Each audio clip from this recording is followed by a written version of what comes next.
to that. This spring has been here, we're told, since the 1930s at least, and the family that built the house got all their water from this spring, and it's never run dry. When you tie yourself in with the system of the mountain and the elements and such, when they're having a good day, you have a good day. When they're not having such a good day, sometimes you don't.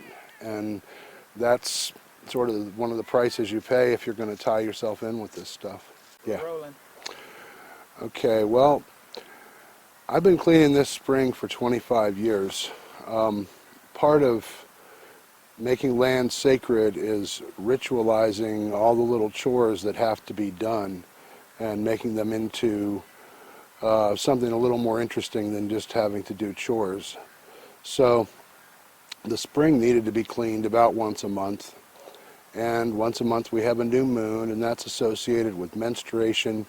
The spring is a vaginal or even full whole birth system kind of symbol, and cleaning it out is cleaning out all of that. And I could tell you stories, but I won't. But I've had to do it about every month for 25 years, and it helps keep my waters cleaned. If there's things I need to let go of, I let go of them doing this. But it also works kind of automatically. It doesn't really need you to be consciously aiming for this and aiming for that to work, although it responds. Water was way necessary for life before life ever thought of making humans. I mean, water is way more critical to the effective function of things than we are. But for carbon-based life forms, we need water. If we don't have water, it doesn't work. No, we need water. I have heard that if you have a glass of water, some part of it went through Albert Einstein.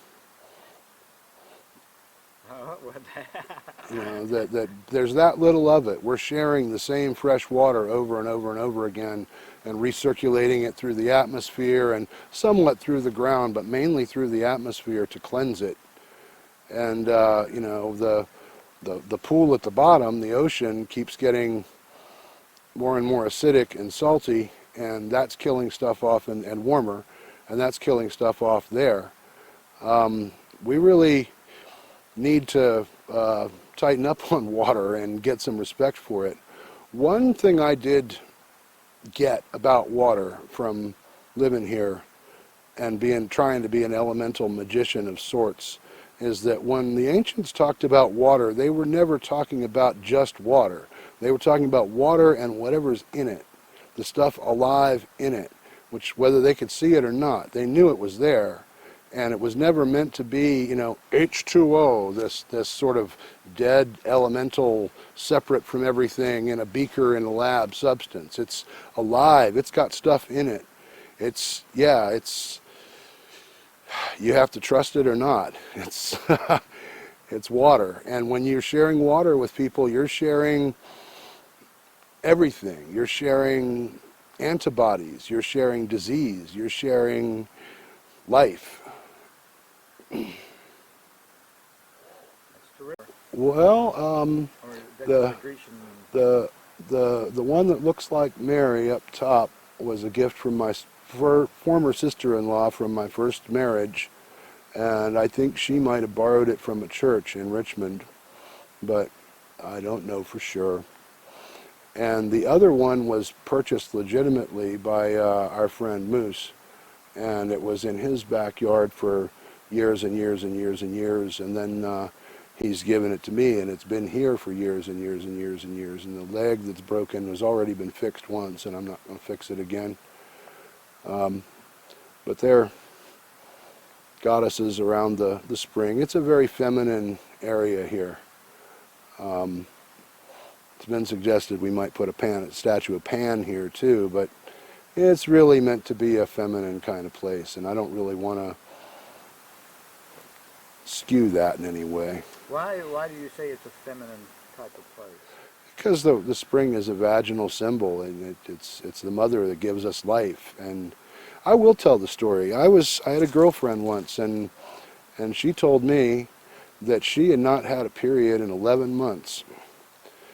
And there might have been a pregnancy or involved.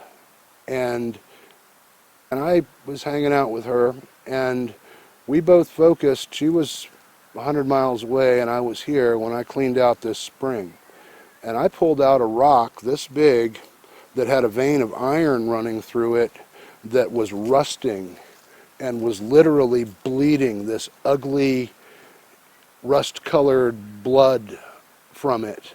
And I reached in there and I pulled it out, and it smelled bad, and I got it out of there, and I got a bunch of other stuff out of there. And that same weekend, within a 24-hour period, she had that period she needed to have and got rid of everything, including a fetus that had stuck there that long. And she was that blocked up. And I was not even near her when it happened. That happened from here to 100 miles away. I don't want to say where it was. But that really turned me on to how powerful this spring is, even at a distance, with certain kinds of magic. And I never doubted it again. It was extremely powerful. And so, yeah, but mainly I just try to help cleanse the emotional waters, you know, and so forth.